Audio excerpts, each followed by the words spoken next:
तो मैंने एक्चुअली आपको डाइपोल मैं पढ़ा रहा हूँ आपको एक्चुअली इलेक्ट्रिकल डाइपोल मैंने बात की थी। और अभी तक ये बताया था इलेक्ट्रिक डाइपोल अपने आसपास कैसे पैदा करता है। अगर ब्रॉड साइड अगर एंड ऑन पोजीशन में देखें तो फॉर्मूला है 2 pr अपॉन, क्योंकि एंड ऑन में फील्ड ज्यादा आती है इसलिए नीचे माइनस साइन आएगा। 2 pr upon R square minus L square का होल स्क्वायर। इसमें ये ध्यान देना पड़ता है कि आर, आप अगर ये फॉर्मूला यूज कर रहे हैं तो आर मिड पॉइंट से दूर है। अगर आप ये फॉर्मूला ना ही याद करें और बस पॉजिटिव चार्ज की फील्ड अलग निकालें और नेगेटिव चार्ज की फील्ड अलग निकालें और दोनों की फील्ड माइनस कर दें तो ज़्यादा अच्छा होगा। पॉजिटिव चार्ज की फील्ड अलग निकालें, उसमें ध्यान से देखना पड़ेगा कि पॉजिटिव चार्ज का डिस्टेंस कितना है। नेगेटिव चार्ज की फील्ड अलग निकालें। तो अगर एंड ऑन पोजिशन है ना तो आप बेसिक से ही करें तो शायद ज़्यादा फायदे करती।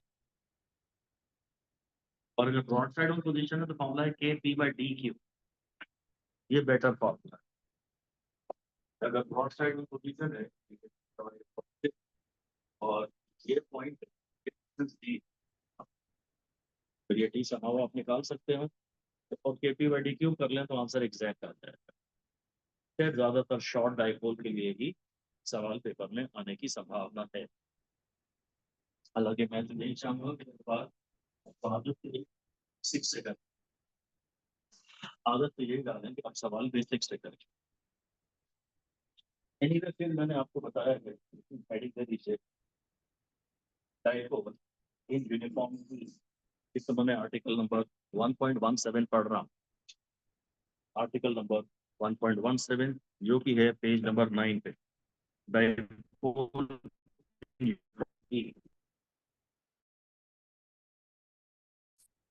जो है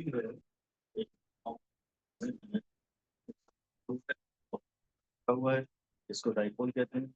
इसके वेक्टर पी की डायरेक्शन ये है और इस समय वेक्टर पी की डायरेक्शन ये है। और पी और ई में, वेक्टर पी और वेक्टर ई में एंगल थीटा है। वेक्टर पी और वेक्टर ई में एंगल थीटा। तो हम लोगों को तो ये रूल पता है कि पॉजिटिव चार्ज पे फोर्स फील्ड की डायरेक्शन में लगता है, इधर फोर्स लगेगा प्लस की हुई। और नेगेटिव चार्ज पे फोर्स फील्ड के अगेंस्ट लगता है, फर्स्ट डायरेक्शन मैंने दिखा दी इसलिए उसे माइनस की हुई नहीं लिखा। पॉजिटिव चार्ज पे फोर्स फील्ड की डायरेक्शन में लगता है, नेगेटिव चार्ज पे फोर्स फील्ड के अगेंस्ट लगता है।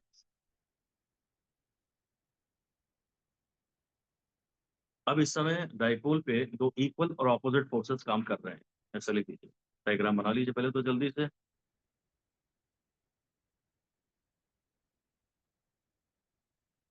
और लिख लीजिए to equal and opposite forces act on the dipole.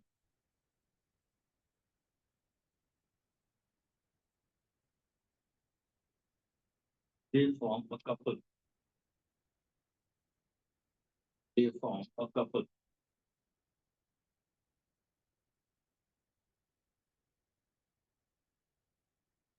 इस समय मैं आपसे पूछ रहा हूँ बैठ करके आप लिख लीजिए समेशन ऑफ एफ इस डायग्राम का सम क्या है। बोलो पढ़े। हाँ? क्या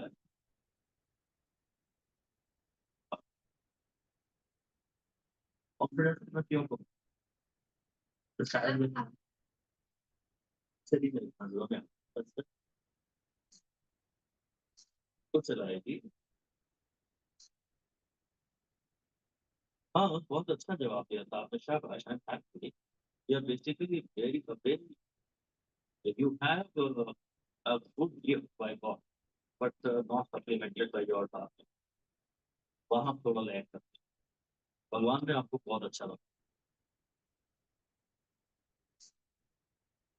और पता चले भाई इधर प्लस एफ है और इधर माइनस एफ है तो समेशन ऑफ एफ हो गया जीरो। ऐसा लिख दीजिए समेशन ऑफ एफ हो गया जीरो, क्योंकि इक्वल एंड ऑपोजिट फोर्सेस हैं तो नेट फोर्स तो जीरो ही हो गया।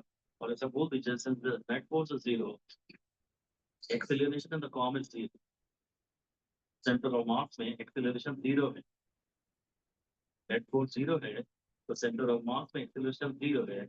So there's no translatory motion in the dipole as a whole।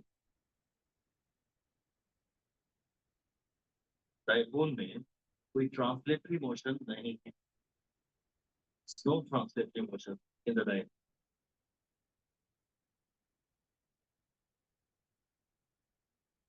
और फिर हेडिंग दे दीजिए couple, that is torque of this couple ऐसा लिखते हैं, torque of this couple, equal and opposite forces हैं और इनके बीच में कुछ डिस्टेंस। टॉर्क का बेसिकली फॉर्मूला क्या आया था तनीषा? तनीषा ही नाम है ना तेरा? हाँ, तो इंटेलिजेंट स्टूडेंट है तो आंसर दे ही देगी। जैसे वीक स्टूडेंट से पूछ रहा हूँ, जैसे चित्रन, आपका फॉर्मूला तुम सीधे पी क्रॉस ई पे कौन से निकल गए? हम तो अभी तक डेरिवेशन में घुसना जा रहे हैं। बेसिकली जो रोटेशन के चैप्टर में हमने पढ़ा था, पार क्रॉस है,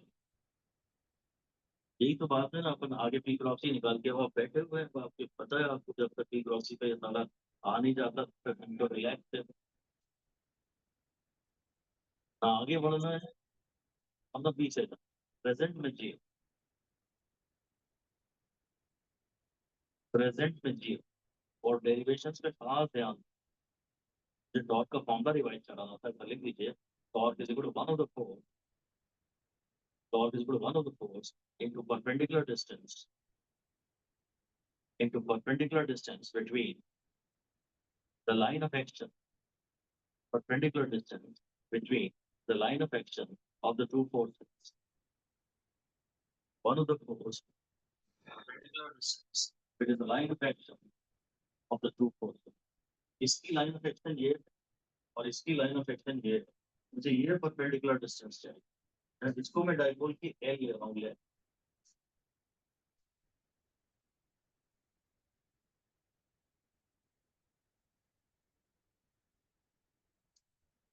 इसकी लाइन ऑफ एप्लीकेशन ये है, इसकी लाइन ऑफ एप्लीकेशन ये है। ये वाली इसकी पूरी लाइन जा रही है, इसकी पूरी लाइन, इनके बीच में परपेंडिकुलर डिस्टेंस है। अगर ये एल है सामने,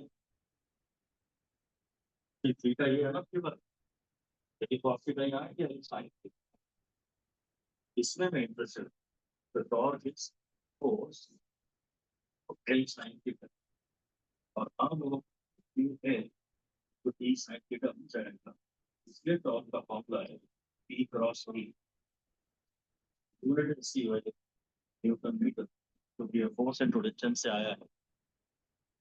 टॉर्क की यूनिट है न्यूटन मीटर, और हाँ फॉर्मूला है पी क्रॉस सी। पर ये भी बहुत ज्यादा इंपॉर्टेंट है, रोटेशन मैकेनिक्स में सवाल आएगा तो ये लाइन मेरे काम की थी, जो मैंने डेरिवेशन की लाइन कही। So one of the force into perpendicular distance में the line of the action of the two forces, वो भी काम का। अब कहने को मैं ये भी कह सकता हूँ, सिंपल मैक्सिमम टॉर्क का फॉर्मूला बता, मैक्सिमम टॉर्क की वैल्यू बता।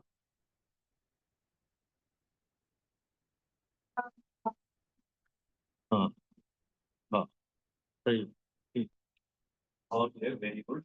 हाँ, तो हल्का सा आपने देखा, ये पूरा टर्म वन, पर थोड़ा मतलब ब्रेन के अंदर से आंसर है, थोड़े प्रोसेसिंग के बाद आंसर है। बस इतनी सी आदत डालनी है आपको, आपको थर्ड आने में टाइम नहीं लगेगा। थर्ड रैंक तो बड़ी फ्लोटिंग, फर्स्ट और सेकंड पे कब्जा किया। थर्ड रैंक फ्लोटिंग है, आप थर्ड, अगले टेस्ट में आपको थर्ड आना चाहिए, तो ये फर्स्ट आ जाएगी उस समय। हाँ, और अच्छे से, हाँ। अरे पूरा जोश का खेल है यार ये, इतना सरल एग्जाम है नीट, जो सिर्फ जोश के दम पे निकाला जा सकता है। जोश तो है तुम्हारे अंदर, क्या है? अगर जोश नहीं है तो क्या है, बताओ।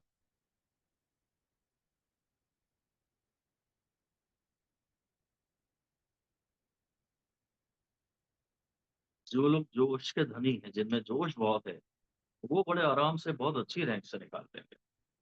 इंटेलिजेंस थोड़ी बहुत कम ऊपर नीचे चलती है, जोश ऊपर नीचे नहीं होना चाहिए, डल पीरियड नहीं आना चाहिए। लावण्य, तेरा डल पीरियड चल रहा है कैसा? अच्छा जोश चल रहा है, बस शाबाश। और थोड़ा बहुत टाइम अगर वेस्ट हो जाए राशि तो चिंता की बात नहीं है, सब मैनेज हो जाता है, कोई दिक्कत नहीं है। उसको उसको मत रोते रहना बस। एक जनरल बात बता रहा हूँ मैं, कई बार अपन। हाँ बस बढ़िया, अच्छा रेस्ट हो गया एक शाम का। अरे चेहरे पे तेरे आज चमक ही अलग है तेरे। जी भी बहुत खुश दिख रहे हैं। ये बढ़िया आपने कुछ प्रोसेस किया कि पूरा बोला और फिर बोला यार साइन थीटा यहाँ वन होना चाहिए। थीटा कितना ये जरूरी नहीं, जो साइन या कॉस का जो भी टर्म है वो वन कर देते हैं। तो टाउ मैक्स का फॉर्मूला टाउ मैक्स का फॉर्मूला है इतनी, अगर छोटा ही लिखें तो अच्छा है, बाकी ठीक है चलता है। अगर मैं टॉस का ग्राफ बनाऊं थीटा के रिस्पेक्ट में, टॉस का ग्राफ बनाऊं थीटा के रिस्पेक्ट में, ये टाउ मैक्स हो जाएगा। और टॉस तुम चाहे तो फॉर्मूला ऐसा भी बोल सकते हैं, टाउ मैक्स साइन थीटा। जैसे जनरेटर में बात है ई को ई मैक्स साइन थीटा बोले, तो टाउ को चाहे तो टाउ मैक्स साइन थीटा बोल सकते हैं। मैक्सिमम टॉर्क करवाई कई बार दे देता है और फिर थीटा दे देता है। बहुत सारे न्यूमेरिकल बनते हैं फॉर्मूलों पे, टॉर्क पे और पोटेंशियल एनर्जी पे बहुत सारे फॉर्मूले बनते हैं। टाउ का फॉर्मूला है टाउ मैक्स साइन थीटा, इसमें मैं आपसे बोल रहा हूँ जब थीटा 0 डिग्री है और जब थीटा 90 डिग्री है तो टॉर्क 0 से लिख दीजिए। Theta is 0 degree and theta is 180 degree, torque is 0। Force on the dipole is always 0।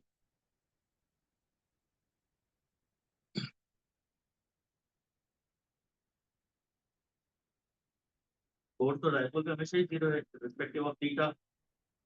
Dipole पे फोर्स हमेशा 0 है। तो these are equilibrium position, these are equilibrium positions। और एनसीईआरटी के सीक्वेंस में तो नहीं है, पर आपको पोटेंशियल एनर्जी का फॉर्मूला भी तो पता ही है। आगे बढ़ाएंगे पर आप जान लीजिए पोटेंशियल एनर्जी फॉर डायपोल बोल सिया। आंसर बोल तो तुझे रटा हुआ है कि नहीं। पोटेंशियल एनर्जी फॉर डायपोल और आगे भी एक साइन लगता है माइनस। पोटेंशियल एनर्जी तो अभी तुम्हारी माइनस में ही चल रही है, माइनस लगा दे। पोटेंशियल एनर्जी का फॉर्मूला होता है minus P cos theta. Potential energy का फॉर्मूला होता है माइनस पी कॉस थीटा, वो डॉट प्रोडक्ट है। एक क्रॉस होगा तो दूसरा डॉट होगा, और एक पॉजिटिव होगा तो दूसरा नेगेटिव होगा। पोटेंशियल एनर्जी को यद्यपि हमें पढ़ना बाकी है, और ऐसे ही हमने आपसे दरअसल मैं ये पूछना चाहता हूँ, क्वेश्चन लिख लीजिए। What is theta at stable equilibrium position? What is theta at stable equilibrium position?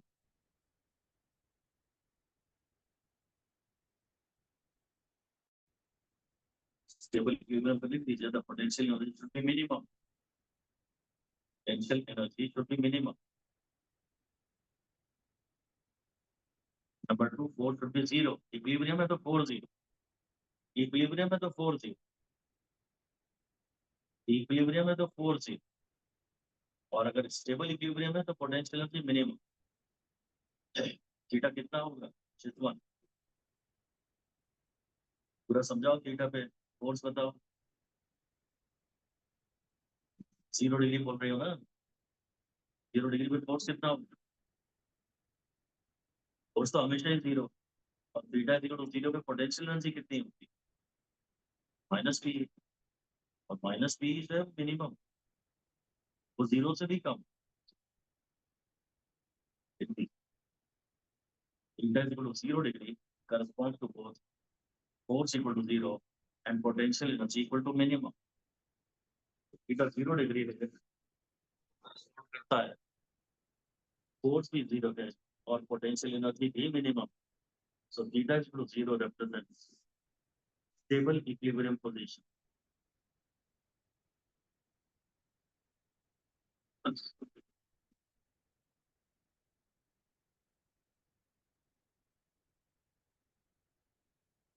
Stable equilibrium में हमने मैकेनिक्स में पढ़ा था, एफ का फॉर्मूला था minus D by D x. अगर मैं एफ ठीक है, अगर यू की एक्सप्रेशन पता होती और एफ की निकालनी होती तो मैं minus D by D x से करता, वरना इंटीग्रेशन करता शायद। एनीवे, फोर्स तो डाइपोल अगर यूनिफॉर्म फील्ड में है तो फोर्स तो हमेशा भी, और टॉर्क जीरो हो भी सकता है, नहीं भी हो सकता, चलो ये नहीं लिखते हैं। In uniform field force is always zero, uniform field force is always zero. Torque may or may not be C, torque may or may not be C, torque is zero only at, torque is zero only at theta equal to 0 degree, 180 degree, 360 degree, ऐसा। इन angles पे torque zero है, जो कि हमको graph से दिख रहा है। साइन ग्राफ बनाया, जहां जहां साइन थीटा जीरो होगा वहां टॉर्क जीरो। फोर्स की गारंटी है कि जीरो, टॉर्क की गारंटी है कि नॉन जीरो। और हाँ नहीं सॉरी, टॉर्क जीरो हो भी सकता है, नहीं भी हो सकता, तो थीटा फिट। ये सारी सिंपल सी लगने वाली बातें पेपर के लिए बहुत इंपॉर्टेंट, तो टाइम पे क्लिक करनी चाहिए।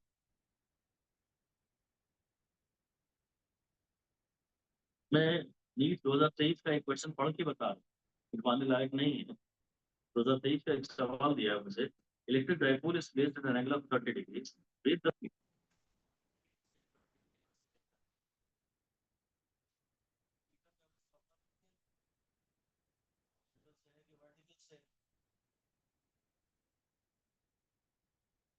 अब उसके बाद ये कहता है इस पे टॉर्क की वैल्यू भी दे दी, इसने थीटा दे दिया, ई की वैल्यू दे दी, टॉर्क की वैल्यू भी दे दी, और डाइपोल की लेंथ भी दे दी 2 सेंटीमीटर। अब कहता है चार्ज का टॉर्क, चार्ज की वैल्यू बताओ।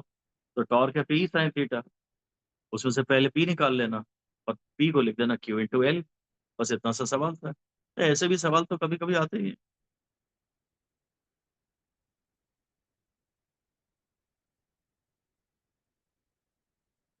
हाँ, ये पोटेंशियल एनर्जी, चलो कुछ कर लेते हैं, अच्छा सवाल है।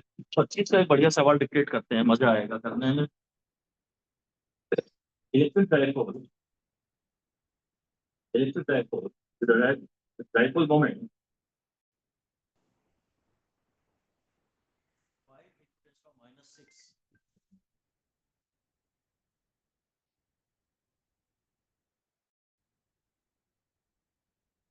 5 × 10⁻⁶ coulomb metre, 5 × 10⁻⁶ coulomb metre is शायद फिर भी एक keyword A I G N E T line को अंडरलाइन कर सकते हैं। in the direction of E, in the direction of E, E की वैल्यू है 4 × 10⁵ न्यूटन पर कूलम। E की वैल्यू है 4 × 10⁵ न्यूटन पर coulomb. The dipole is then rotated with an angle of 60 degree. The dipole is then rotated with an angle of 60 degree with respect to the electric field. शायद with respect to electric field हो सकता है, थोड़ा ध्यान देने लायक। Find the change in potential. Find the change in potential. ये NEET 25 का सवाल।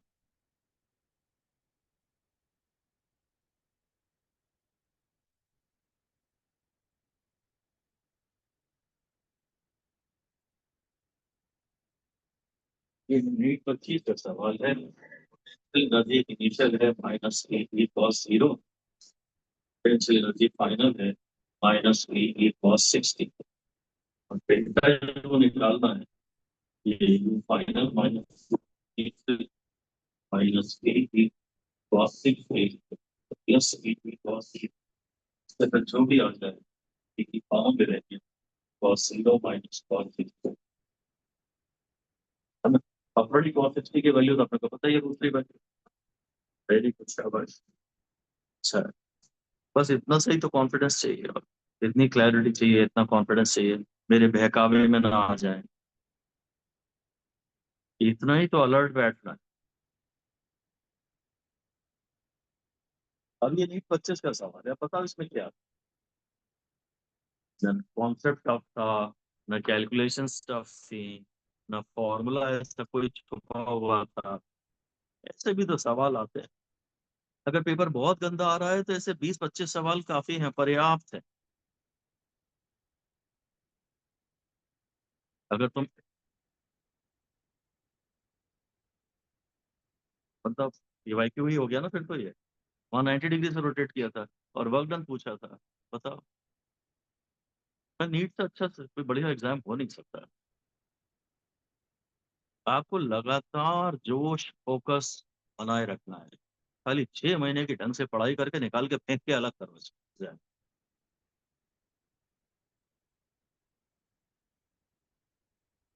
वरना दुर्भाग्य यही है कि हम घिसते पिटते 3 4 5 ड्रॉप तो ले ही लेते। नहीं मन मानता, कभी आपका मन नहीं मानता, कभी आपके पेरेंट्स का मन नहीं मानता। 2 साल कुछ पढ़ने के बाद, 4 साल कुछ पढ़ने के बाद तो ऐसे हुए हैं जिन्होंने पूरा कंप्लीट बीडीएस करने के बाद भी एमबीबीएस किया है और फिर एमडी भी की। ऐसे हुए हैं। बहुत गरीबी में ऐसे।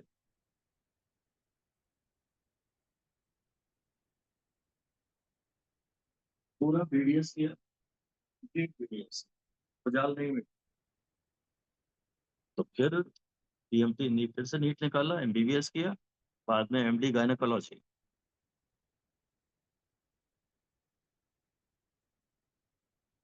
जाते ही नहीं, मन से जाता ही नहीं।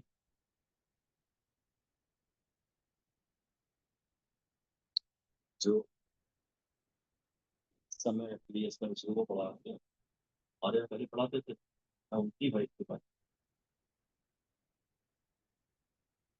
भाई हमारे यहाँ तो वो मेरी अच्छे वो भी पढ़ा रहा है,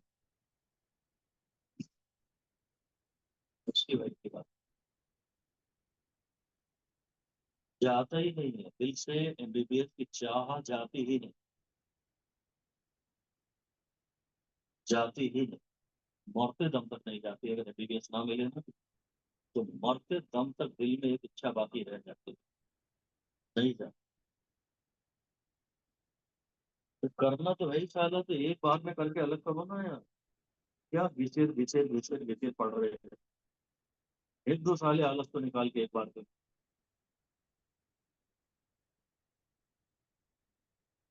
एक बार तो पूरा ठीक है। 23 वाला तो बता रहा है 16 का एज इट इज कॉपी किया है। मतलब 16 में भी मतलब इतना इजी क्वेश्चन भी आया था 16। डाइपोल पे कोई भी सवाल आ जाए आपको तकलीफ नहीं होती। डाइपोल पे एक ही सवाल पे दिक्कत होती है, बहुत पहले कभी आया था तो हमेशा पढ़ाता हूँ। क्वेश्चन है calculate rate of change of torque. Calculate rate of change of torque, यानी d tau by D theta. मुझे खैर क्लियर बताना चाहिए, rate of change of torque with angle ऐसा, और क्लियर बताना चाहिए। मैं d tau by D theta पूछ रहा हूँ। तो टॉर्क को डिफरेंशिएट करो।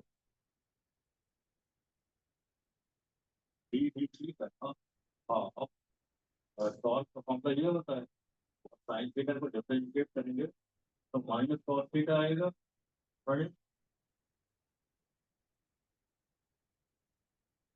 साइन को करेंगे तो कॉस आएगा प्लस। मैं आज प्रणय के सामने सब उल्टा ही बोलता हूँ। अरे मैं तो बहुत कमी है, तो तुम्हें सिखाने की जरूरत पड़ी, मुझसे कमी पर पैदाइशी कमी।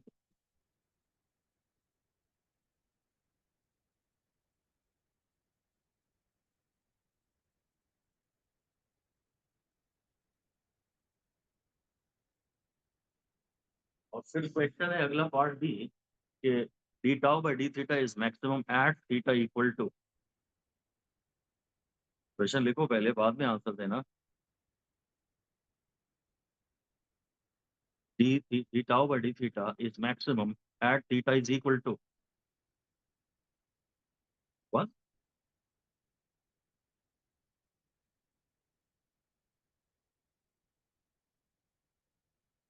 तो ये डी टाउ बाय थीटा को अलग से और स्लोप तो यहाँ देखिए, यहाँ मैक्सिमम स्लोप यहाँ जीरो है, यहाँ स्लोप जीरो है। यहाँ मैक्सिमम है, जहाँ नेगेटिव में मैक्सिमम है तो वो नेगेटिव है, वो मिनिमम है। Rate of change of torque is maximum, हमने जनरेटर में पढ़ा है कि जहाँ फ्लक्स जीरो होती है वहाँ rate of change of flux maximum होती है। जहाँ टॉर्क जीरो होती है, जहाँ टॉर्क जीरो है ना, तो रेट ऑफ चेंज मैक्सिमम होगा। जब तुम्हारे मार्क्स जीरो आएंगे ना राशि, तो रेट ऑफ चेंज मैक्सिमम, जिस भी चीज का वैल्यू जीरो है उसकी रेट ऑफ चेंज मैक्सिमम है, ग्रोथ बहुत तेज होगी आपको। ऐसा लिख लीजिए, when ever value is minimum the rate of change is maximum. थोड़ा हद तक हम इसे जनरलाइज कर सकते हैं। जब भी किसी भी चीज की वैल्यू मिनिमम होगी तो उसमें प्रभु की लीला यही है कि रेट ऑफ चेंज मैक्सिमम। तो तुम घर वालों से पूछ लेना कि सब आपको ग्रोथ ज्यादा चाहिए कि मार्क्स ज्यादा चाहिए। ग्रोथ ज्यादा चाहिए तो एक बार जीरो ले आना, तो फिर ग्रोथ ज्यादा देखेगी। और पेरेंट्स मेरी भी बहुत चांस आते हैं, सब बढ़ ही नहीं रहे मार्क्स, बढ़ ही नहीं रहे। सिलेबस बढ़ रहा है, वो बढ़े हुए सिलेबस में भी उतने ही मार्क्स आ रहे हैं ना, मार्क्स बढ़ रहे हैं, तो समझते ही।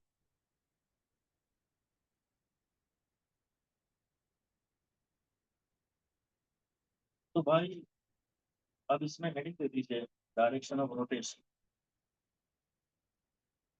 डायरेक्शन ऑफ रोटेशन, तो मैं डाइपोल को अगर फील्ड में छोड़ दूंगा तो क्या होगा, पी घूम के ई की डायरेक्शन में आएगा। ऐसा लिख लीजिए, P tends to get aligned in the direction of E. P घूम के ई की डायरेक्शन में आता है। मैं तो जानबूझ के फील्ड थोड़ी बड़ी दिखाता हूँ और डाइपोल छोटा सा दिखाता हूँ, कि छोटा सा डाइपोल घूम के इसकी डायरेक्शन में आना पड़ेगा ना। कि प्रश्न डाउट यही आता है कि पी घूम के ई की डायरेक्शन में आए कि ई घूम के पी की डायरेक्शन में। ये ई को कैसे घुमा दे, जो खुद ही घूम सकते हैं, हम किसी दूसरे को थोड़ी ना बदल सकते हैं। तो पी घूम के ए की डायरेक्शन में, और इस पर टॉर्क की डायरेक्शन ये होता है, P in the direction of E, इसलिए मैंने इसे पाई रूल कुछ नया बनाया है। कोई खास बात ही नहीं है वैसे, याद कराने लायक बात ही नहीं है, बट फिर भी हम इसे पाई रूल कहते हैं। पी को घूम के ए की डायरेक्शन में आना है। ये समुद्र है और ये तन का है, तिनका है। तो तिनका समुद्र को घुमा के अपने डायरेक्शन में ले आएगा, फिर तिनका खुद समुद्र की डायरेक्शन में आ जाएगा, उसका जीवन आसान हो जाएगा। तिनका आराम से घूमने के समुद्र के बहाव के डायरेक्शन में आ जाए। तुम्हारा समुद्र क्या है, नीट सिलेक्शन। अथाह है तो इनफाइनाइट है, 10 साल 20 साल तक भी दे सकते हो। एक बार नीट सिलेक्ट हो गए तो फिर आगे बढ़ोगे। उसके लिए रोज डेली, आज आज तुमको अपने आप से प्रॉमिस करना चाहिए कि आज मैं जितना भी करता हूँ उससे आधा घंटा अच्छा और ज्यादा जब पढ़ूंगा, और जोर से पढ़ूंगा। और अगर ऐसा हो तो मुझे व्हाट्सएप करो कि हाँ सर आज हुआ, मजा भी आया। टोटली। अभी भी सो रही है साली।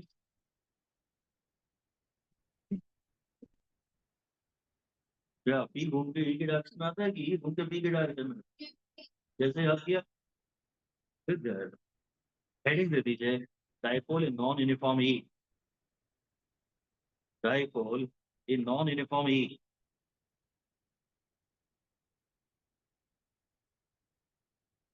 अगर नॉन यूनिफॉर्म ई हो ना,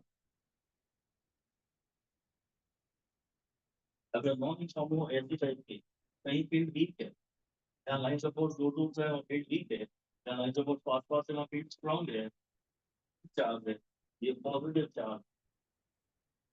और कहना है इससे करना, तो शायद क्यूबिक प्लस क्यूबिक डेक्स, और यहाँ जो फोर्स लगेगा ना मेरी वो क्यूबिक लगे। जैसा हमने लिखा भी, आपसे लिख दीजिए, तो charge in the stronger field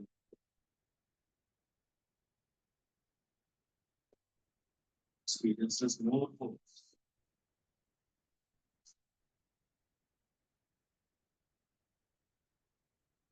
जो भी चार्ज स्ट्रॉन्गर फील्ड में सिचुएटेड है उस पर फोर्स ज्यादा लगेगा, so there will be a net force.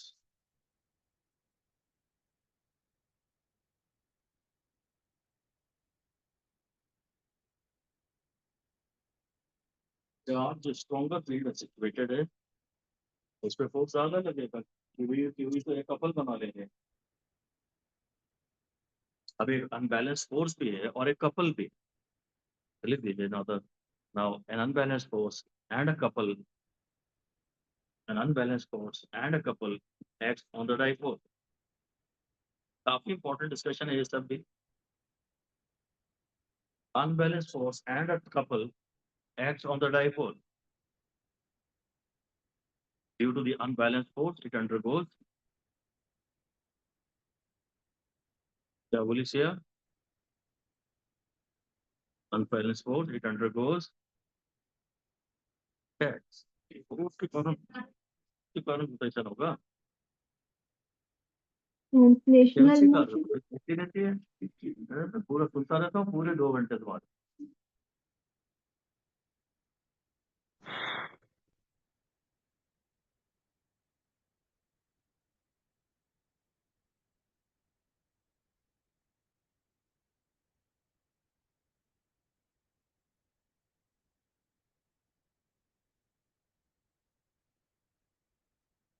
Answer वो बैल बैल खिलवा रहे थे ना, बांसुरी बजा रहे, सबने बांसुरी बजा रहा था जब चल बैल खिलवा रहे थे।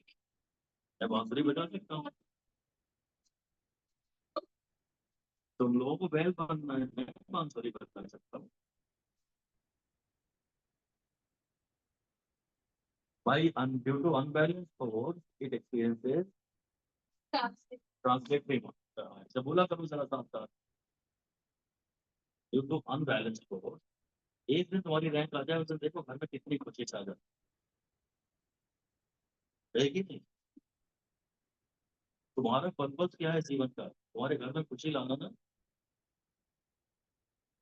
तो बोला you can contribute to your happiness in your family. और इससे बड़ा कंट्रीब्यूशन क्या होता है, इससे बड़ी कोई तो गिफ्ट दे थोड़ी ना।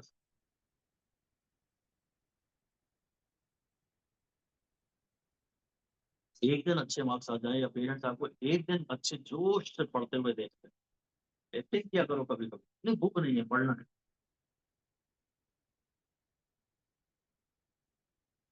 तो उस पर भी ज्यादा पड़ जाता है। भाई तो मैं कह रहा था due to unbalance force the dipole experiences translatory yes, and due to the torque it experiences rotation. क्या बात कर रही थी, तो बहुत अच्छी होती है।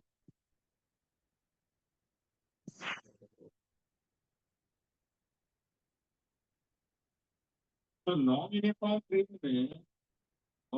फील्ड में इस बात की गारंटी है कि फोर्स तो नॉन जीरो है। मतलब पहले तो ये लिख दीजिए, दस इन non uniform field the dipole undergoes translation with rotation। Dipole undergoes translation with rotation।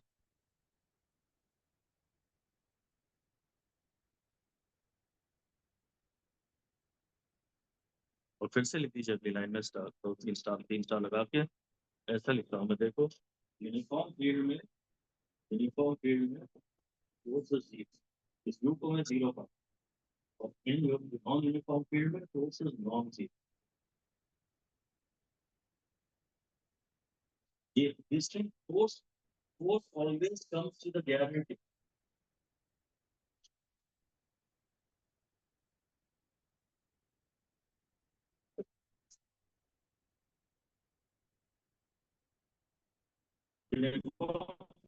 Force zero, non uniform field में फोर्स की नॉन जीरो। फोर्स की हमेशा गारंटी होती है, और आगे लिख दो, torque in both the cases may or may not be zero. Torque in both the cases may or may not be zero. और इसको मैंने ब्रैकेट में लिखा है वहां पे, प्रगति ने पढ़ भी लिया है। Torque torque is torque out, Bengali बाबू बोलेगा टॉर्क आउट है, टॉर्क इज टॉर्क आउट। तो बंगाली इतना देर से सर्च करते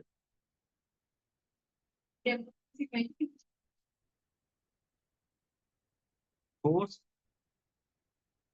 मैं इसको कभी साउथ इंडियन कहता हूँ, कभी बंगाली कहता हूँ।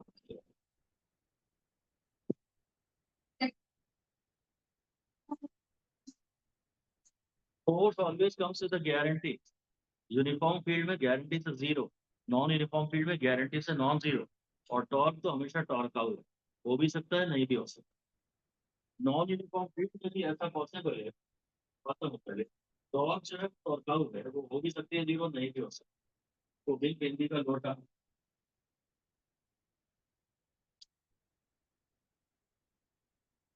ठीक है, इसमें फिर वो हम लिखते हैं क्या, ये अच्छी इंपॉर्टेंट लाइन नहीं है ये वाली, काम की ये चीज है।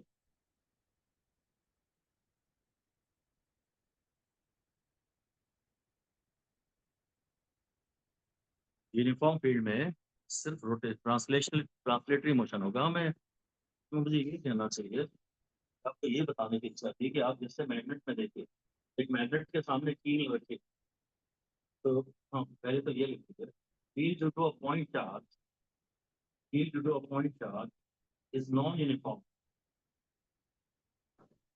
नॉन यूनिफॉर्म चार्ज लिखिए पॉइंट, क्योंकि ये तो रेडियल होती है ना, ये कहीं ये यहाँ लाइन से फोर्स पास पास है, फील्ड स्ट्रॉन्ग है। कील due to a non uniform, sorry field due to a point charge is a non uniform field, है ना। इसका फॉर्मूला लिख देते हैं और लिख देते हैं, because the term of R comes in the formation. R change होगा तो ई की वैल्यू चेंज होगी, तो फील्ड नॉन यूनिफॉर्म है। आर चेंज होगा तो टॉर्क चेंज होगी, सॉरी इंटेंसिटी चेंज होगी, तो ये नॉन यूनिफॉर्म फील्ड। कहीं टॉर्क कम, कहीं टॉर्क ज्यादा, तो टॉर्क बोल रहा हूँ ज्यादा। तो खैर नॉन यूनिफॉर्म, ये नॉन यूनिफॉर्म। और इसमें अगर मान लीजिए कभी डाइपोल ऐसा रखा है, ऐसा रखा है, फील्ड लाइन के अलॉन्ग रखा है, तो इसमें अब की बार फोर्स तो है, क्योंकि एक चार्ज पास है एक चार्ज दूर है, तो फिर कहीं फोर्स कम है कहीं फोर्स ज्यादा है, पर टॉर्क जीरो है, क्योंकि लाइन ऑफ एक्शन फोर्सेस की बिल्कुल सेम लाइन के ऊपर है। ये डायग्राम बना के देख सकते हैं। इसे ज्यादा सोचना नहीं है, ज्यादा डीप में मत सोचना, नहीं तो तुम तरह तरह के अजीब आतंकवादी विचारों के साथ आते हो मेरे पास।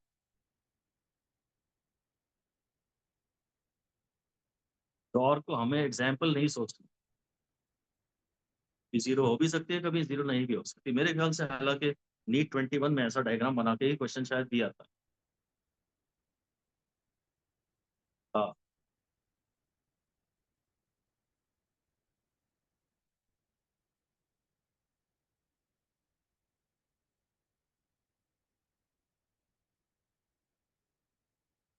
हो सकता है मैं क्या गलत हूँ।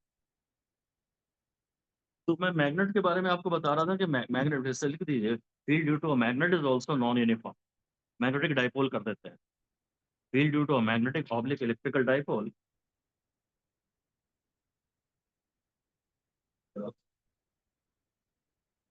Field due to a magnetic oblique and electrical dipole is also non uniform. भाई होता है काम बहुत सुंदर करता है, बहुत ही ज्यादा हमको इसकी हेल्प करते हैं। Thank you for joining me, for staying with me. Plus Q और ये माइनस क्यू है, हाथ के हाथ सवाल सामने आ जाता है, और शायद उससे आपको फायदा तो बहुत मिलता है। कहता डाइपोल इज प्लेस इन इस much, in which direction will it move, बहुत प्यारा सवाल है, यही मैं पढ़ाने जा रहा था। तो लिखिए डायग्राम बनाइए और पूछिए in which direction will it move.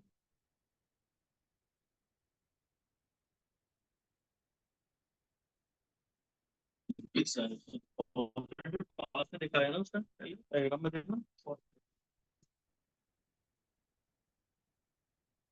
अच्छा एक लाइन इस सवाल को सॉल्व करने के पहले और मेरी बात सुनो, मैंने शायद कहीं ना कहीं बताई हो तुम्हें कि इस दुनिया में जो कुछ भी होता है अपने आप उसके होने से सिस्टम की पोटेंशियल एनर्जी कम हो जाती है। लिख लो इस लाइन को, in this nature, in this beautiful nature, whatever happens naturally, जो भी अपने आप होता है is to decrease the potential energy of the system.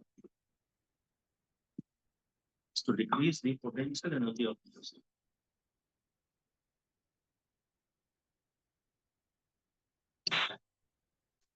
इस सवाल में अब आप ये बताइए कि ये अगर ये नेचुरली ये फील्ड है तो इस समय पॉजिटिव चार्ज स्ट्रॉन्ग फील्ड में है कि वीक फील्ड में? स्ट्रॉन्ग फील्ड में। और पॉजिटिव चार्ज का फोर्स कहाँ लगेगा, लेफ्ट की तरफ कि राइट की तरफ? पॉजिटिव चार्ज पे तो खैर फोर्स ऐसे ही बोल देते हैं अपन, ओवरऑल ओवरऑल सिस्टम पे वही फोर्स लगेगा जहाँ पॉजिटिव चार्ज लगता है। या यू है, चलिए अच्छा यही चार्ज और पॉजिटिव चार्जेस मतलब फोर्स और positive charges.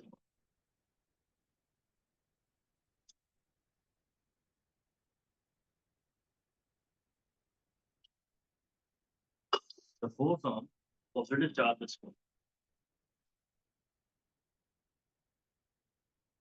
So overall, the direction of force will be same as overall. The direction of force will be same as that experienced by the positive charge. बस वैसे भी मैंने ये लिखवाई हुआ था आपको, नोट्स में अभी लिखवाई दिया था अपने आप। जो मेरी हमेशा से लाइन है कि जो भी चार्ज स्ट्रॉन्गर फील्ड में सिचुएटेड होगा उससे फोर्स ज्यादा लगेगा, तो ऑब्वियसली चार्ज तो दूसरी डायरेक्शन में चलेगा भी, ठीक है ना? आप फोर्स होगा वहीं तो चलेगा। यहाँ पे एक बात और इमेजिन कर सकते हैं कि ये फील्ड किसने पैदा किया है, पॉजिटिव चार्ज ने। रेडियली आउटवर्ड्स है ना, तो यहाँ पे या तो पॉजिटिव चार्ज बैठा हुआ मान लो, वो पॉजिटिव इस पॉजिटिव को रिपेल ही करेगा ना। आप ये भी एक लाइन लिख दीजिए, we may assume that the given field has been created by a positive charge. We may assume that the above field has been created by a positive charge.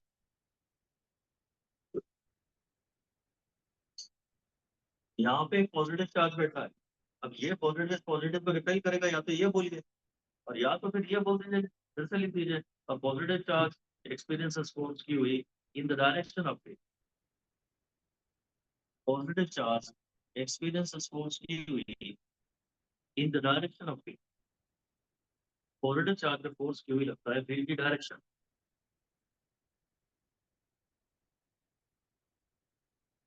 तो कुल मिला के किसी भी तरह से फैसला हो गया। अभी नीट 21 में बकाया proper NEET 25 like exam, in my opinion बिल्कुल क्लियर कट नीट 25 जैसा पेपर था। मैं तो मानता हूँ 15, 16, 21 और 25 ये चार पेपर सबसे खतरनाक है मेरे हिसाब से।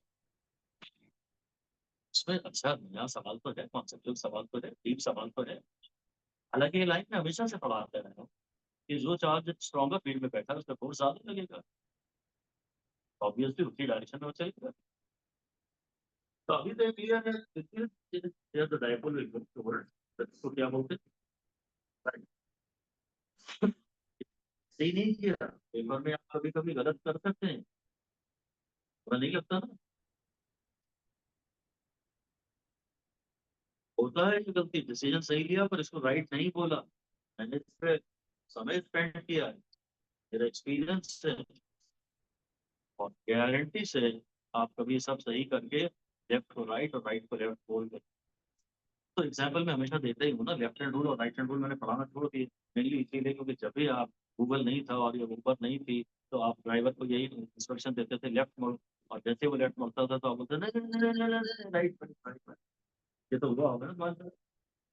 तो होता ही है, क्योंकि एक बार बोलने के बाद फिर हम उस मोड में जाते हैं, पहले तो किसी और ही मोड में रहते हैं और अचानक से कुछ भी बोल देते हैं, जवानी तो हिला, यहाँ से थोड़ी आंसर चलता है बायो में। सामने तो चलो फिर तो बल्कि तुम्हारे पास you have reasons to be more aware of the situation और कॉन्शियस कि जरा बच जाओ, वरना लेफ्ट का राइट और राइट का लेफ्ट आप कभी सही नहीं सकते। मैं तो रोज डांट खाता हूँ, मैं तृप्ति से नहीं, मैडम से नहीं, जिम ट्रेनर से। मैं तो कभी नहीं करता, तो राइट लेग उठाओ, मैं तो मुझे वाकई वाकई रुकना पड़ता है एक आध पल के, एक आध माइक्रो सेकंड के लिए, नहीं तो मैं कुछ भी कर देता। अरे क्या पढ़ाते हो, ज्यादा तो बच्चा है 24 साल का, से इतनी बातें सुनाता। मैं लेफ्ट राइट कभी सही नहीं कर पाता।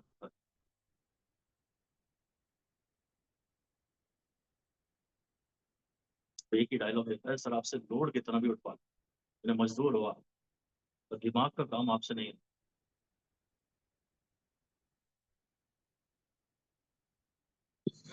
और लोड के दम पे ही तो हम जीत रहे हैं, विल पावर के दम पे ही जीत रहे हैं, डिटर्मिनेशन है हमारे अंदर। हाँ मानते हैं, विल पावर के दम पे तो हम कुछ भी कर सकते हैं। नहीं है दिमाग तो नहीं, ऐसा नहीं कि दिमाग नहीं है, उस समय फोकस मतलब इतनी सी छोटी चीज पे भी फोकस नहीं किया तो आप कब गलती कर दोगे पता नहीं। बहुत भारी पड़ेगी ये गलतियां आपको। कुछ सवाल तो बन ही नहीं रहे थे,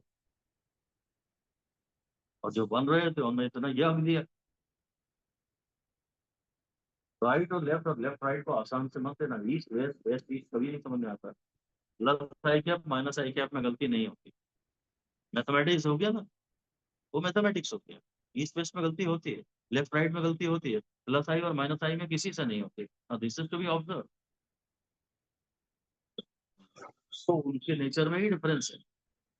भाई साहब ये आंसर आ गया, ये राइट की तरफ जाएगा। और उसने पूछा है, आगे ये भी दिया, as potential energy dash dash dash, तो potential energy decrease, as potential energy decrease, तो उसने दो चीजें मिला दी हैं।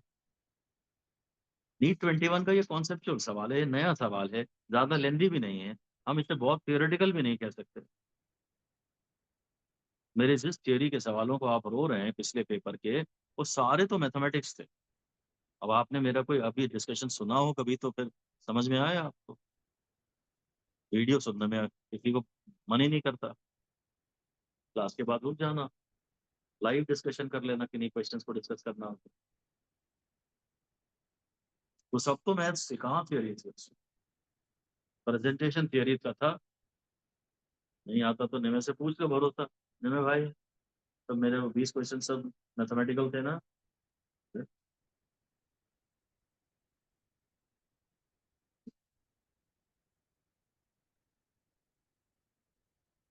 भाई मैं अब आपसे ये कह रहा हूँ कि एक मैग्नेट के पास आपने कील रखी, वो कील उड़ती हुई आके मैग्नेट पर चिपक जाती है, तो उसमें, हाँ,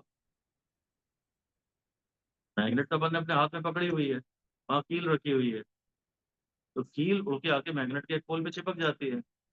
तो मैग्नेट ने जो फील्ड पैदा की थी वो नॉन यूनिफॉर्म फील्ड पैदा की थी, तो वो डाइपोल कायदे से उसमें साथ साथ दोनों मोशन होते हैं, वो घूमता भी है और इधर आता भी है। रोटेशन पहले होता है so that it gets aligned and then it gets attracted. तो रोटेशन और ट्रांसलेशन दोनों साथ साथ होते हैं। इस लाइन को हम ऐसे ही लिख लेते हैं, डैश करके लिख लीजिए। Then iron nail, iron nail is kept near a magnet, iron nail is kept near a magnet,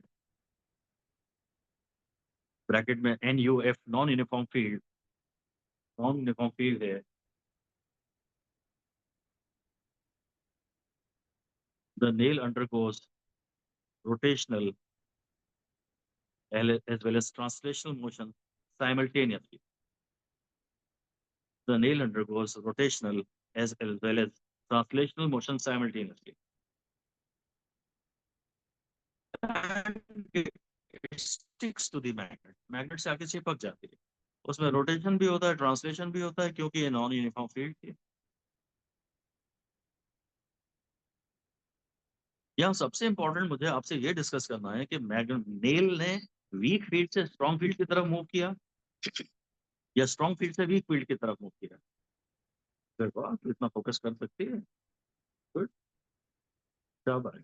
यहाँ से दूर तो फील्ड वीक थी, में जब डाइपोल का रोटेशन मोशन होता है ना, तो हमको फाइनली एक ही आंसर देना, या तो इतना स्पेसिफिक या डायग्राम बना के दे दें। अगर डायग्राम बना के देंगे तो आंसर डिफरेंट हो सकता है, वो थोड़ा सोचना पड़ेगा। मैं ज्यादा पढ़ा नहीं रहा, नहीं तो ज्यादा कंफ्यूजन कर। ऑन द होल कुल मिला के finally the needle, the dipole moves from weak portion to the strong portion of the field. ये electrostatics में भी valid, ऐसे डायग्राम के लिख दीजिए. For electrical dipoles also, we can generalize the direction of translatory motion as. For electrical dipoles also, we can generalize the direction of translational motion as from weak portion of the field, to the strong portion of the field. अब इसको कर ही लेते हैं, चलिए. हाँ, मैंने बताया कि ये सवाल कह रहा था.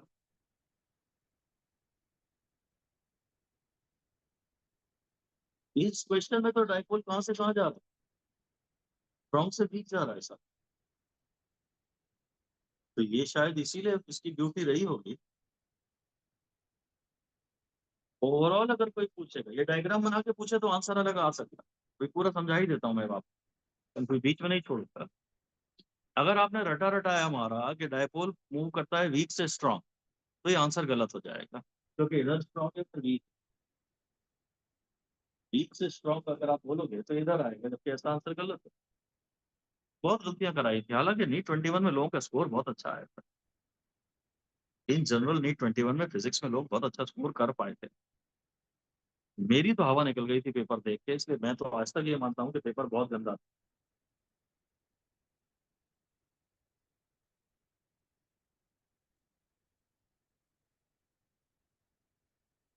जैसे नीट 24 में पेपर स्कोर बहुत भयंकर आया था ना, करीब करीब वैसा ही सारा लोगों ने नीट 21 में भी स्कोर. हाँ, 720 भी थे भाई. हमारे यहाँ के स्टूडेंट के ही अच्छे खासे नंबर थे. अमरजोत के चैंपियन का टॉपर था हमारे यहाँ का, लड़का था अमरजोत सिंह. नीट 21 में काफी अच्छा स्कोर किया था. उस साल किंजल एक स्टूडेंट था मैडम का, 360 आउट ऑफ 360 बायो. इस सवाल में अगर देखें तो डिफरेंस आ रहा है. अब मैं आपको बात बता ही देता. शायद इसे लिखना बिल्कुल नहीं है. अब बोला अच्छा है, रीजन हो जाएगा. अगर ये ऐसी फील्ड है ना, और डायपोल ऐसा रखा हुआ है, ऐसा रखा हुआ है, ये पॉजिटिव और नेगेटिव. तो पहले नेगेटिव चार्ज स्ट्रॉन्गर फील्ड में. चलो उल्टा बना लेता हूँ, ये नेगेटिव बना लेता हूँ, पॉजिटिव बना लेता हूँ. नेगेटिव चार्ज स्ट्रॉन्ग फील्ड में है ना,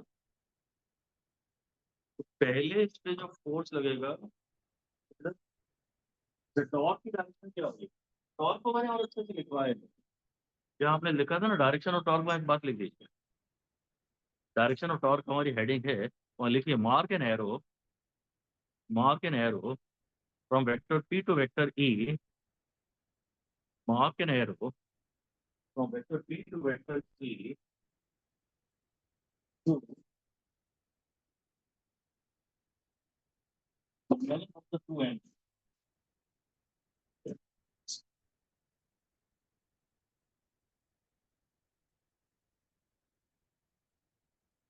Mark an arrow from P to B to the smaller of the two angles. तो अभी क्या होता है, वेक्टर पी ये है, negative to positive vector P है, वेक्टर ई है. अभी तो फिर ये है. और जब हर बार क्लॉकवाइज घूमेगा कि एंटी क्लॉकवाइज. अभी तो पी को ई की ये ऐसा घुमाएगा, पी ई की डायरेक्शन में आ जाएगा पहले, और फिर इसमें ट्रांसलेशन. अगर उल्टा होता ना, ये पॉजिटिव होता और ये नेगेटिव होता. सपोज अगर यही हो तो वेक्टर पी ये और वेक्टर ई का ये वाला एंगल तो बड़ा वाला, तो इसलिए ऐसा.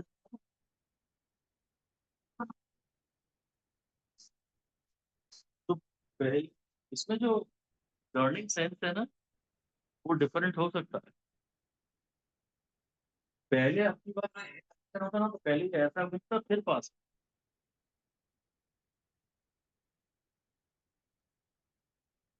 होगा, तो फाइनली पास ही आएगा. फाइनली तो पास ही आएगा, पर इनिशियली घूमने की डायरेक्शन डिफरेंट हो सकती है. वो सब कुछ भूल ही जाओ तो अच्छा है, कुछ भी नहीं हमने कहा, पर मतलब अगर जरूरत पड़ेगी तो ज्यादा गहरा सोचेंगे।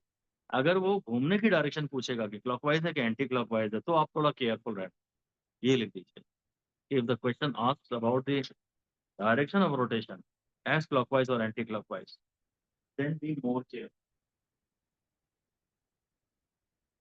Then be more care. और यहाँ पढ़ाने से ना कोई फायदा नहीं जब तक किसी सवाल में आपसे गलती ना कराए। इतना मैंने पढ़ा दिया है कि जैसा कोई सवाल आएगा तो आप कर सकते हो। बस उड़ा मत है, जल्दी से उड़ा मत है। फिजिक्स के साथ अमूमन यही प्रॉब्लम होती है कि आप फिजिक्स के साथ तब जब बेस्ट करके पहुंचते हो, बायो और केमिस्ट्री आप अपना बहुत अच्छा तेजी से उड़ा के भी पहुंचते हो, उड़ा के भी पहुंचते हो, तो भी आपके पास फिजिक्स में 1 घंटे से ज्यादा सामान्यता नहीं होता। बस वही प्रॉब्लम, इसलिए आपको फिजिक्स को भी उड़ाना पड़ता है। और फिर कुछ सवाल आपके आते हुए भी गलत हो जाते हैं। अगर आप 60 या 70 मिनट के साथ फिजिक्स में पहुंच रहे हैं, तो आप तो 70 मिनट के साथ पहुंच रहे हैं, तो आपको 30, मैंने बताया था फॉर्मूला, 2 मिनट पर क्वेश्चन तो लगेगा ही ना यार। साला 1 मिनट तो क्वेश्चन पढ़ने में समझने में लग जाता है, 60 सेकंड में कहाँ से सॉल्व कर लेंगे। ऑन एन एवरेज 2 मिनट पर question is a very good rate at which the question can be solve in the exam hall. यहाँ तो 3-4 मिनट तक लग जाते हैं, एग्जाम में तो हम 2 ही मिनट दे रहे हैं। तो 70 मिनट है अगर आपके पास, तो 35 क्वेश्चन ही तो अटेम्प्ट करने का हक बचा आपका। इच्छा आपकी होती है सारे कर मारो, उड़ा दो सारा लाइन से तेजी से उड़ा। नेगेटिव तो होंगे ही होंगे। वहाँ ऐसे सवाल जो सही हो सकते हैं वो भी कुछ गलत हो जाते हैं, उनसे बचना है। जिनके पहले बहुत कम नंबर आए हैं उनका मेजर कारण है जो बन ही नहीं सकते थे उन्हें पहचानो और छोड़ो, और जो बन सकते हैं उनको थोड़ा एक्स्ट्रा टाइम दो फिजिक्स में। दैट विल बी द मंत्रा।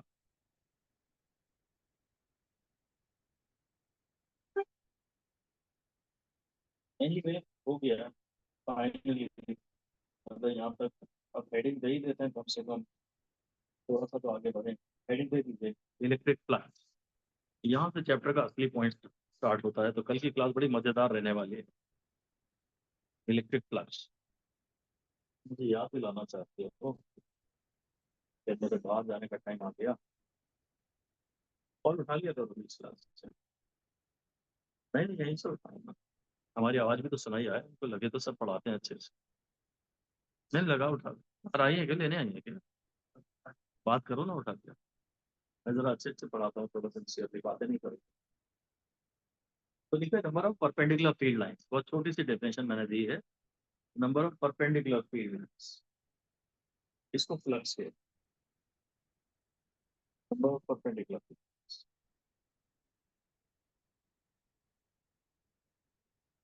और ये है ऐसा, ये नॉर्मल है, ये वेक्टर ए की डायरेक्शन है, ये ई, और ये एंगल थीटा। तो पहले तो यहाँ मेरी फेवरेट लाइन तो वही है कि area is a vector quantity and which direction is outward sound. 5 साल के लिए दीजिए, area whose direction is along the outward north। Outward नहीं, बड़ा ही इंटरेस्टिंग है, बड़ा ही इंपॉर्टेंट है एरिया की डायरेक्शन निकालना। अभी तो आउटवर्ड में नॉर्मल लिख के छोड़ देते हैं। अगर आपको इसकी एरिया की डायरेक्शन चाहिए ना, तो इसने एक वॉल्यूम का ये पार्ट है, जिस वॉल्यूम का ये पार्ट है उस वॉल्यूम से बाहर ब्रैकेट में लिख दीजिए outward to the volume enclosed. अब क्लियर हो जाएगा, आउटवर्ड नॉर्मल से outward to the volume enclosed by this area. अब ये क्लियर हो जाए। एरिया की डायरेक्शन गॉस थ्योरम में बड़ी इंपॉर्टेंट है। एरिया वेक्टर क्वांटिटी है, ये मुझे समझ ही नहीं आ रहा। रिया, तेरा टेस्ट है आज ही तेरा रिजल्ट अभी लिख लूंगा।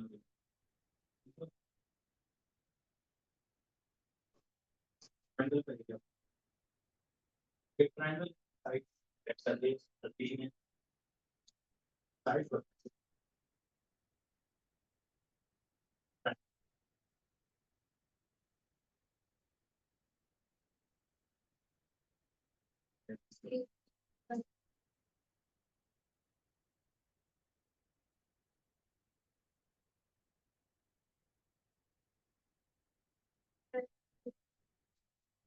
30%। उसकी एक side is given by vector side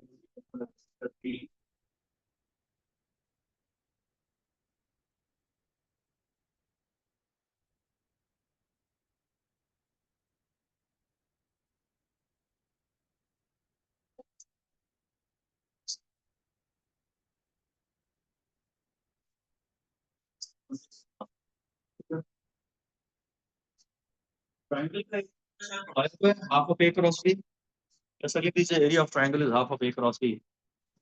मुझे उसका एक्सपेंडेड फॉर्म नहीं चाहिए था, मुझे ए क्रॉस बी चाहिए था बस। आप तो बहुत ही गलत है, कहीं तो हमारी चलती है। Half of A cross B and area of a parallelogram is A cross B. Parallelogram का एरिया पढ़ाते वक्त अच्छा माना किया है कि याद मत करना मारो। बस इसको मैंने केवल इसलिए पढ़ाया ताकि मैं इससे बता सकूं कि being a cross product area is a vector function. देखो, being a cross product area is a vector function.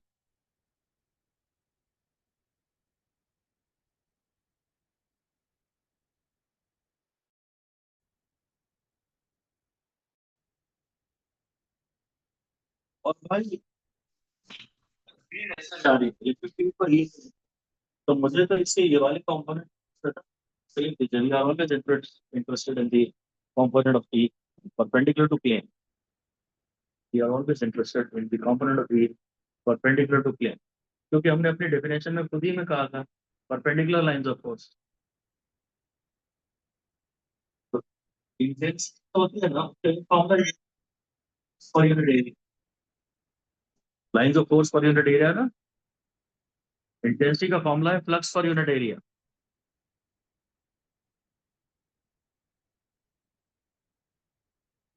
Container में अगर ये बारिश गिर रही है, बारिश ऐसी गिर रही है, तो बर्तन बारिश के किस कंपोनेंट से भरेगा?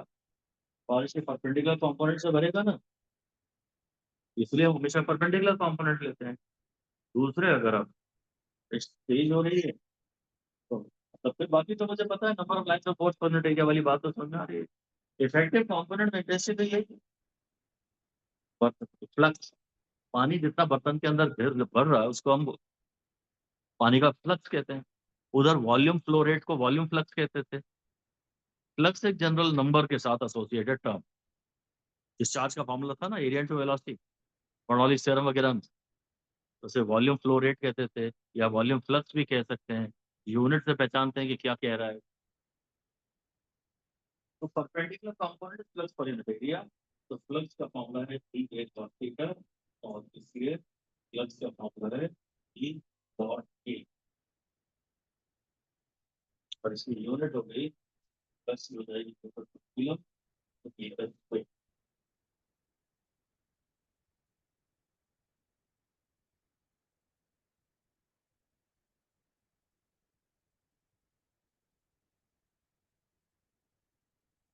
फ्लक्स के बारे में इतना ही बस। एक very important, very important warning,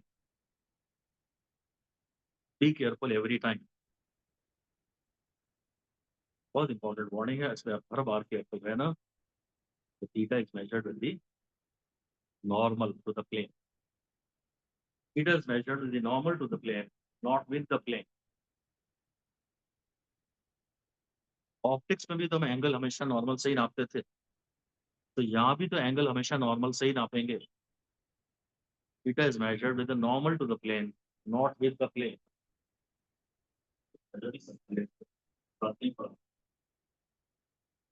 अगली क्लास में ही पढ़ाऊंगा, ठीक है। बस आज इतना।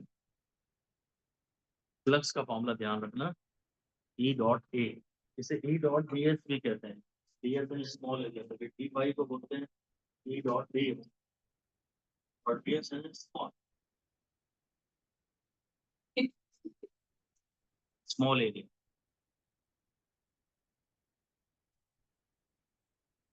बस आज इतना ही।